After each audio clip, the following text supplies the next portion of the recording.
सभी साथियों को प्यार भरा नमस्कार। आप देख रहे हैं दीपक लक्ष्य हब यूट्यूब चैनल, जिसकी ऑनलाइन क्लासेज में आप सभी का हार्दिक अभिनंदन करता हूं।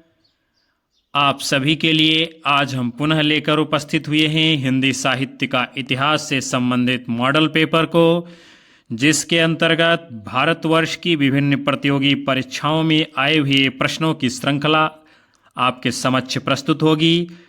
कक्षा की शुरुआत करने से पहले, आज का आगाज करने से पहले मैं निवेदन करना चाहूँगा कि यदि पहली बार विजिट कर रहे हैं हमारी चैनल के ऊपर, तो कृपया तुरंत सब्सक्राइब जरूर करें, बेल आइकन दबाएं, जिससे आपको भी महत्वपूर्ण कक्षाएं सर्वप्रथम समय पर उपलब्ध होती रहें। तो चलिए हम जुड़ते हैं आज की कक्षा में पहले प्रश्न के साथ में। प्रश्न है आपका, हिंदी साहित्य का आरंभ 693 ईस्वी से मानने वाले इतिहासकार कौन हैं?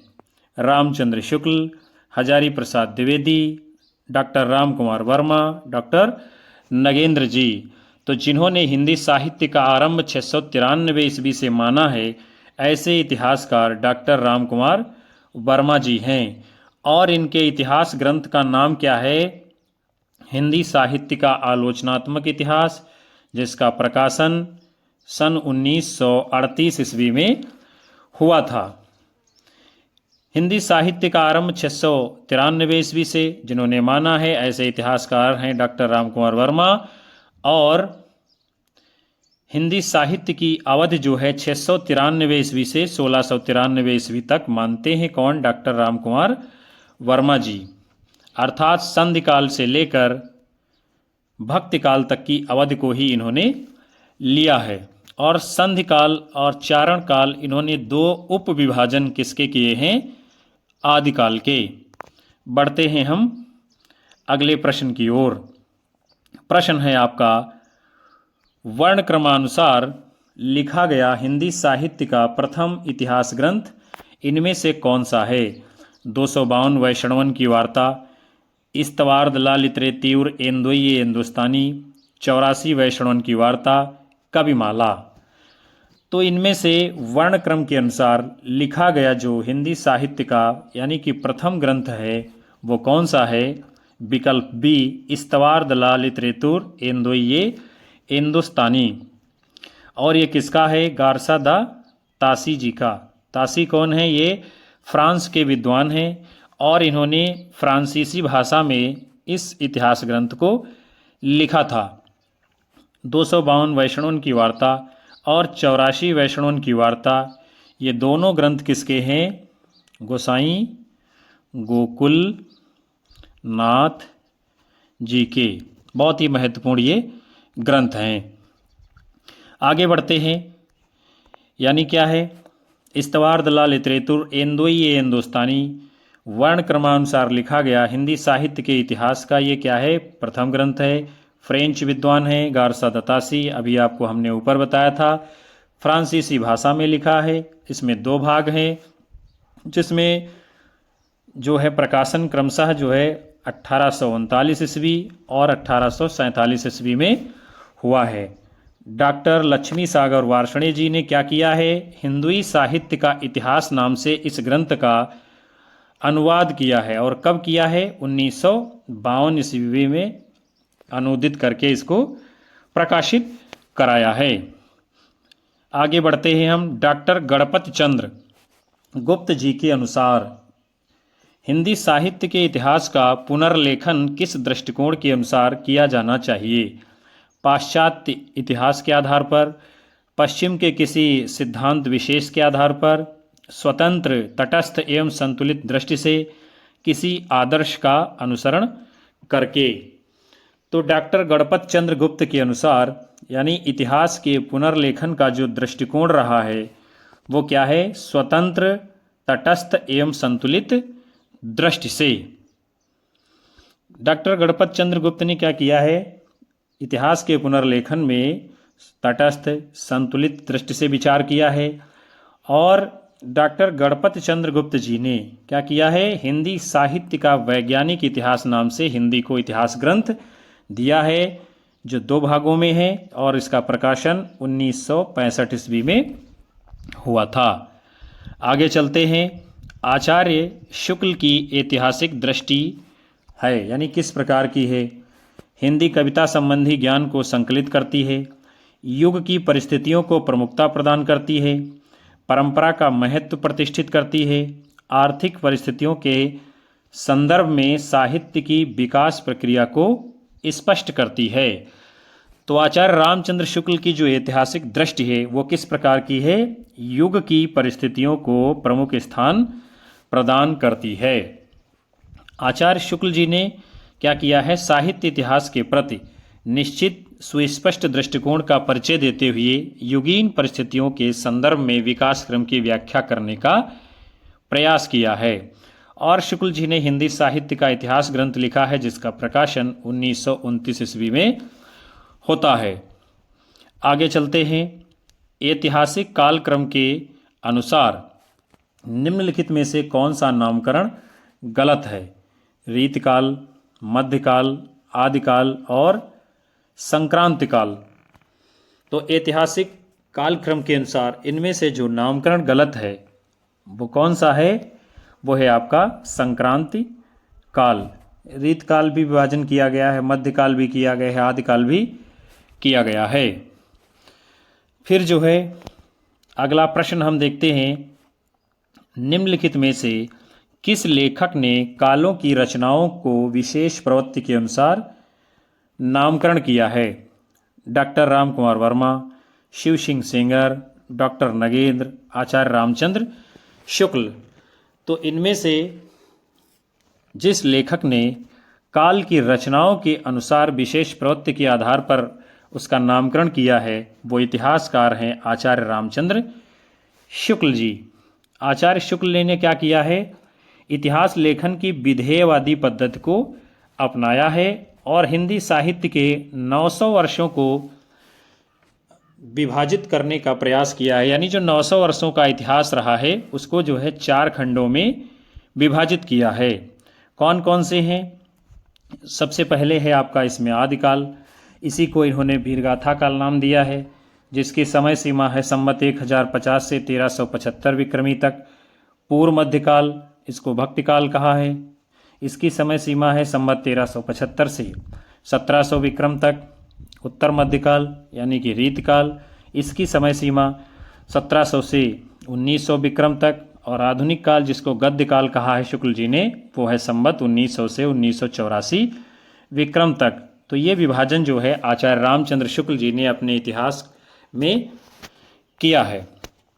फिर अगला है, निम्नलिखित में से क्या हिंदी साहित्य इतिहास लेखन का आधार या स्रोत नहीं हो सकता है।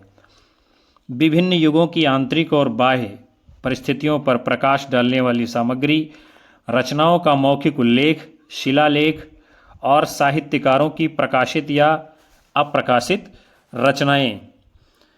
तो जो स्रोत इतिहास लेखन का नहीं हो सकता है वो है रचनाओं का मौलिक उल्लेख, यानी कि विकल्प बी आपका सही उत्तर है। विभिन्न युगों की आंतरिक और बाह्य परिस्थितियों पर प्रकाश डालने वाली सामग्री ली गई है, शिलालेखों से सामग्री ली गई है, साहित्यकारों की प्रकाशित और अप्रकाशित रचनाएं भी ली गई हैं। और क्या क्या होता है, रचनाओं का मौलिक उल्लेख हिंदी साहित्य इतिहास लेखन के आधार का यह स्रोत नहीं है। विभिन्न युगों की आंतरिक और बाह्य परिस्थितियों पर प्रकाश डालने वाली जो सामग्री है, शिलालेख हैं, साहित्यकारों की प्रकाशित और अप्रकाशित रचनाएं हैं, ताम्रपत्र हैं, भोजपत्र हैं, सिक्के हैं, पुरातत्व संबंधी अन्य सामग्री, ये क्या है, साहित्य इतिहास लेखन का सब आधार हो सकता है और बनाया भी गया है। अगला है, निम्नलिखित में से कौन सी पुस्तक आचार्य हजारी प्रसाद द्विवेदी जी की नहीं है। हिंदी साहित्य का उद्भव और विकास ये है। हिंदी साहित्य की आलोचना ये नहीं है। हिंदी साहित्य की भूमिका ये भी है और हिंदी साहित्य का आदिकाल ये भी है। यानी हिंदी साहित्य का उद्भव और विकास, हिंदी साहित्य की भूमिका और हिंदी साहित्य का आदिकाल आप जानते हैं, तीनों पुस्तकें हजारी प्रसाद द्विवेदी जी की हैं। और जो नहीं है आपसे पूछा जा रहा है वो है हिंदी साहित्य की आलोचना। इनकी पुस्तकों का जो प्रकाशन वर्ष है हिंदी साहित्य की भूमिका 1940 में प्रकाशित हुई। हिंदी साहित्य का उद्भव और विकास 1952 ईस्वी में और हिंदी साहित्य का आदिकाल 1952 ईस्वी में प्रकाशित हुई है। आगे देखते हैं। आचार्य रामचंद्र शुक्ल के अनुसार आदिकाल का समय है संवत 1050 से 1350 विक्रमी, संवत 1075 से 1350 विक्रमी, संवत 1050 से 1375 विक्रमी और संवत 1000 से 1350 विक्रमी। तो आचार्य रामचंद्र शुक्ल जी ने अपने इतिहास में जो आदिकाल की समय सीमा मानी है वो क्या है? संवत 1050 से 1375 विक्रमी। और इन्होंने विभाजन किया है जो अपने इतिहास का, वो हम देख लेते हैं। यानी आचार्य रामचंद्र शुक्ल जी ने क्या किया है? हिंदी साहित्य में 900 वर्षों को समेटा है। इन 900 वर्षों को जो है 4 भागों में विभाजित किया है। जैसे कि आदिकाल को वीरगाथा काल भी इन्होंने कहा है, इसका समय है 1050 से 1375 विक्रमी तक। फिर पूर्व मध्यकाल, इसको भक्तिकाल भी कहा है इन्होंने, संवत 1375 से 1700 विक्रमी तक। उत्तर मध्यकाल को रीतकाल कहा है, इसकी समय सीमा संवत 1700 से 1900 विक्रमी तक मानी है। और आधुनिक काल, जिसको इन्होंने गद्यकाल भी कहा है, संवत 1900 से 1984 विक्रमी तक समय सीमा मानी है। आगे चलते हैं। इस्तवार द लॉ लिटरेत्यूर एंदोई हिंदुस्तानी नामक ग्रंथ किस भाषा में माफ करिएगा लिखा गया है? जर्मन, अंग्रेजी, हिंदी, फ्रेंच। तो जिस भाषा में ये ग्रंथ लिखा गया है वो भाषा कौन सी है? फ्रेंच। चूंकि गारसा द तासी ये जो है फ्रांसीसी विद्वान था और अपनी ही भाषा में ये इतिहास ग्रंथ लिखने का प्रयास किया था। इस्तवार द लॉ लिटरेतुर एंदोई हिंदुस्तानी नामक ग्रंथ जो है फ्रेंच भाषा में लिखा गया। इस पुस्तक का लेखक गारसा द तासी है। इस पुस्तक को 2 भागों में विभाजित किया गया है, जिसका प्रकाशन प्रथम भाग 1839, दूसरा 1847 और ये पुस्तक द्वितीय संस्करण में भी 3 भागों में प्रकाशित होती है, जिसका प्रकाशन 1871 ईस्वी में होता है। और तासी ने इस पुस्तक में क्या विशेषता दी है? हिंदी और उर्दू के अनेक कवियों का विवरण अंग्रेजी वर्णों के अनुसार प्रस्तुत किया है। आगे बढ़ते हैं। सूची 1 में अंकित नामों को और सूची 2 में अंकित साहित्य इतिहासकारों को क्या है? सुमेलित करना है। सुमेलित यानी कि मिलान करना है। तो जो सिद्ध सामंत काल किसने कहा है, नाम दिया है, वो कौन है? राहुल सांकृत्यायन जी। फिर जो है चारण काल किसने कहा है? तो चारण काल नाम जो है ये किसने दिया है? जॉर्ज ग्रियर्सन ने। प्रारंभिक काल किसने कहा है? तो ये नाम दिया है मिस्र बंधुओं ने। और आदिकाल किसने कहा है? आचार्य हजारी प्रसाद द्विवेदी जी ने। तो इस प्रकार जो है विकल्प सी जो है आपका सही उत्तर माना जाएगा। फिर जो है अगला प्रश्न है, हिंदी के प्रारंभिक काल को आदिकाल नाम देने वाले विद्वान कौन हैं? राहुल सांकृत्यायन, राम कुमार वर्मा, महावीर प्रसाद द्विवेदी, हजारी प्रसाद द्विवेदी। तो आदिकाल को जिन्होंने आदिकाल यानी प्रारंभिक काल को आदिकाल नाम जिन्होंने दिया है वो विद्वान कौन से हैं? आपके हजारी प्रसाद द्विवेदी जी। और जो इसके विभिन्न नाम दिए गए हैं उस पर भी हम नज़र डालते चलेंगे। आदिकाल को चारण काल किसने कहा है? ग्रियर्सन जी ने। प्रारंभिक काल किसने कहा है? मिस्र बंधु ने। बीजोपन काल किसने कहा है? महावीर प्रसाद द्विवेदी ने। वीरगाथा काल किसने कहा है? रामचंद्र शुक्ल ने। संधिकाल एवं चारण काल नाम दिया है राम कुमार वर्मा ने। सिद्ध सामंत काल नाम किसने दिया है? राहुल सांकृत्यायन ने। तो आप देख रहे हैं कि ये सारे नाम किस काल के हैं? आदिकाल के, जो विभिन्न विद्वानों ने दिए हैं। अगला प्रश्न है, ज्ञान राशि के संचित कोश का नाम साहित्य है। बड़ा ही महत्वपूर्ण प्रश्न है। यानी ये कथन किस विद्वान का है? Doctor Hazari Prasad Dwivedi, Mahavir Prasad Dwivedi, Ramchandra Shukla, doctor Nagendra. तो ज्ञान राशि के संचित कोश का नाम साहित्य है। साहित्य के संदर्भ में ये कथन किसका है? पंडित महावीर प्रसाद द्विवेदी जी का। और साहित्य के संदर्भ में ये कथन जो है सरस्वती पत्रिका में ख्याति लब्ध मूर्धन्य मनीषी पंडित महावीर प्रसाद द्विवेदी जी ने दिया था। चूंकि उस समय जो है सरस्वती पत्रिका का संपादन जो है पंडित महावीर प्रसाद द्विवेदी जी ही कर रहे थे, और इन्हीं के नाम पर यानी पंडित महावीर प्रसाद द्विवेदी के नाम पर ही इस काल विशेष का नाम जो है द्विवेदी युग पड़ा था। आगे चलते हैं हम। हिंदी साहित्य के इतिहास का काल विभाजन करने वाले प्रथम इतिहासकार कौन हैं? पंडित राहुल सांकृत्यायन, जॉर्ज ग्रियर्सन, पंडित रामचंद्र शुक्ल, मिश्र बंधु। तो हिंदी साहित्य के इतिहास का काल विभाजन करने वाले जो प्रथम इतिहासकार हैं उनका नाम है जॉर्ज ग्रियर्सन। ग्रियर्सन ने अपने इतिहास में केवल प्रवृत्तिगत काल विभाजन किया है। किस प्रकार का? प्रवृत्तिगत। प्रवृत्ति मतलब विशेषताओं के आधार पर। यह काल विभाजन किस प्रकार इन्होंने इसका नामकरण किया है, विभाजन किया है, उसको भी हम देख लेते हैं। चारण काल, इसकी समय सीमा इन्होंने 700 से 1300 ईस्वी मानी है। फिर है 15वीं शती का धार्मिक पुनर्जागरण काल। अगला है जायसी की प्रेम कविता। फिर है ब्रज का कृष्ण संप्रदाय। फिर अगला है मुगल दरबार। फिर है तुलसीदास। फिर रीति काव्य। फिर तुलसीदास के अन्य परवर्ती। फिर है 18वीं शताब्दी। फिर है कंपनी के शासन में हिंदुस्तान। और अगला है महारानी विक्टोरिया के शासन में हिंदुस्तान। तो इस प्रकार का जो है काल विभाजन किसने किया है? जॉर्ज ग्रियर्सन जी ने अपने इतिहास ग्रंथ में। आगे बढ़ते हैं। रामचंद्र शुक्ल के वीर गाथा काल को आदिकाल किसने कहा है? महावीर प्रसाद द्विवेदी, शांतप्रिय द्विवेदी, हजारी प्रसाद द्विवेदी, गणपत चंद्र गुप्त। तो जिस कालखंड को पंडित रामचंद्र शुक्ल जी ने वीर गाथा काल कहा है उसी को आदिकाल हजारी प्रसाद द्विवेदी जी ने कहा है। विभिन्न विद्वानों के द्वारा आदिकाल को दिए गए नाम इस प्रकार हैं। चारण काल किसने कहा है? जॉर्ज ग्रियर्सन ने। प्रारंभिक काल किसने कहा है? मिश्र बंधुओं ने।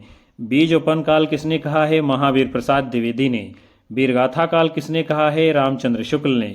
सिद्ध सामंत काल किसने कहा है? राहुल सांकृत्यायन ने। वीर काल किसने कहा है? आचार्य विश्वनाथ प्रसाद मिश्र ने। संधि काल और चारण काल किसने कहा है? डॉक्टर राम कुमार वर्मा ने। और आधार काल किसने कहा है? सुमन राजे ने। तो ये सभी जो नाम है किसके हैं? आदिकाल के। इन्हीं नामों से विभिन्न विद्वानों ने समय समय पर इसको अभिहित किया है। अगला है पंडित विश्वनाथ प्रसाद मिश्र के मत से रीतिकाल का नाम श्रृंगार काल होना चाहिए। क्यों होना चाहिए यानी पूछ रहा है। विकल्प है रीतकाल नाम रखने से उसके विभाजन का मार्ग बंद हो जाएगा। फिर श्रृंगार के अतिरिक्त और किसी विषय पर नहीं लिखा गया। सभी कवि कृष्ण और राधा के माध्यम से श्रृंगार का वर्णन करते हैं। श्रृंगार और प्रेम रस ही रीतिकाल का मुख्य विषय रहा है। तो पंडित विश्वनाथ प्रसाद मिश्र के मतानुसार रीतिकाल को श्रृंगार काल नाम देना चाहिए। वो कारण क्या है?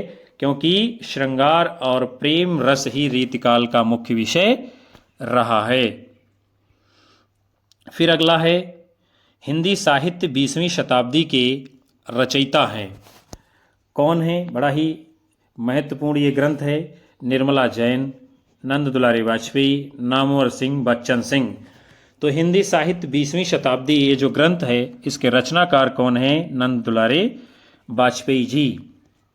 नंद दुलारे वाजपेयी ने और भी तमाम सारी रचनाएं लिखी हैं, जैसे कि जयशंकर प्रसाद, आधुनिक साहित्य, प्रेमचंद, महाकवि सूरदास, महाकवि निराला, नई कविता, कवि सुमित्रानंदन पंत, रस सिद्धांत, नया साहित्य, नए प्रश्न, रीति और शैली आदि।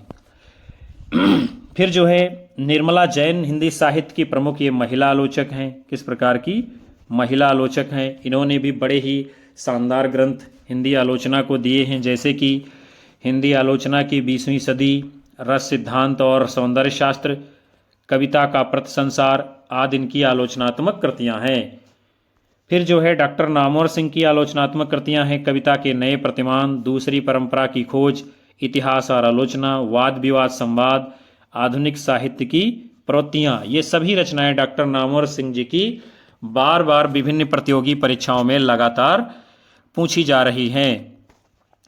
आगे बढ़ते हैं। कविता कौमुदी के संग्रहकर्ता हैं, यानी कि कौन हैं? श्याम सुंदर दास, राहुल सांकृत्यायन, डॉक्टर नगेंद्र, राम नरेश त्रिपाठी। तो कविता कौमुदी जो ये ग्रंथ है, इसका जो संग्रह का काम किया है वो है राम नरेश त्रिपाठी जी। कविता कौमुदी में राम नरेश त्रिपाठी जी ने क्या किया है? 15,000 से अधिक लोकगीतों का संग्रह किया है। किसका? लोकगीतों का। कितने? 15,000 से अधिक। इसमें काव्य के विविध रूप जैसे सोहर, कजरी, बिरहा, विवाह गीत, विदाई गीत आदि शामिल हैं। राम नरेश त्रिपाठी ये हिंदी के स्वच्छंदतावादी कवि भी हैं। इन्होंने मिलन, पथिक, मानसी, स्वप्न आदि काव्य संग्रह बड़े ही शानदार लिखे हैं।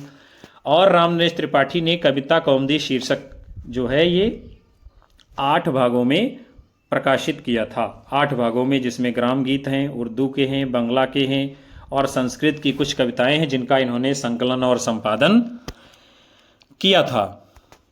आगे चलते हैं। मिश्र बंधुओं में शामिल नहीं हैं, यानी कौन नहीं शामिल है? गणेश बिहारी मिश्र, श्याम बिहारी मिश्र, केशव बिहारी, सुखदेव बिहारी मिश्र। तो गणेश बिहारी मिश्र भी हैं, श्याम बिहारी हैं, सुखदेव बिहारी मिश्र हैं। जो इसमें नहीं शामिल हैं वो हैं आपके केशव बिहारी। आगे चलते हैं। मिश्र बंधुओं के अनुसार हिंदी का प्रथम गद्य लेखक कौन है? सरहपा, गोरखनाथ, विद्यापति, अमीर खुसरो। तो मिश्र बंधुओं ने जिसको हिंदी का प्रथम गद्य लेखक माना है वो विद्वान यानी कवि कौन है? गोरखनाथ जी। गोरखनाथ को क्या है? नाथ साहित्य का आरंभकर्ता माना जाता है। गोरखनाथ जी की रचनाओं का संपादन जो है डॉक्टर पीताम्बर दत्त बड़थवाल जी ने गोरखबानी के नाम से किया है और सरहपा को हिंदी का प्रथम कवि माना गया है। अगला प्रश्न है, हिंदी साहित्य के इतिहास ग्रंथ की रचना निम्नलिखित में से सबसे पहले किसने की है? विकल्प हैं आपके जॉर्ज ग्रियर्सन, शिव सिंह सेंगर, मिश्र बंधु, रामचंद्र शुक्ल जी। तो इनमें से आपसे पूछ रहा हिंदी साहित्य के इतिहास ग्रंथ की रचना सबसे पहले किसने की है? तो वो है ठाकुर शिव सिंह सेंगर जी। और इनके ग्रंथ का नाम क्या है? शिव सिंह सरोज। देख लेते हैं हम। यानी शिव सिंह सेंगर ने सबसे पहले हिंदी का इतिहास ग्रंथ लिखा है। इन्होंने 1883 ईस्वी में शिव सिंह सरोज नाम का इतिहास ग्रंथ लिखा है और जिसमें लगभग 1000 यानी कि 838 भाषा कवियों का वर्णन है। जॉर्ज ग्रियर्सन ने the modern vernacular literature of Hindustan 1888 ईस्वी में लिखा है और मिश्र बंधुओं ने मिश्र बंधु विनोद 1913 ईस्वी में। आचार्य रामचंद्र शुक्ल जी ने अपने हिंदी साहित्य का इतिहास को 1929 ईस्वी में लिखा है। तो प्रिय विद्यार्थियों, आज की कक्षा में आप सभी ने बहुत ही महत्वपूर्ण हिंदी साहित्य के इतिहास के प्रश्नों को देखा जो भारतवर्ष की विभिन्न प्रतियोगी परीक्षाओं में लगातार पूछे गए हैं और आपके आने वाली आगामी परीक्षाओं में भी महत्वपूर्ण भूमिका निभाएंगे। तो आपसे निवेदन है कि कक्षा को अपने दोस्तों में शेयर करें, लाइक करें, कमेंट करें और अधिक से अधिक चैनल के ऊपर लोगों को जोड़ें ताकि हम और अधिक ऊर्जा के साथ आपकी आने वाली कक्षाओं में सहायता कर सकें। मिलते हैं आप सभी को अगली कक्षा में। तब तक के लिए नमस्कार, धन्यवाद, जय हिंद, वंदे मातरम।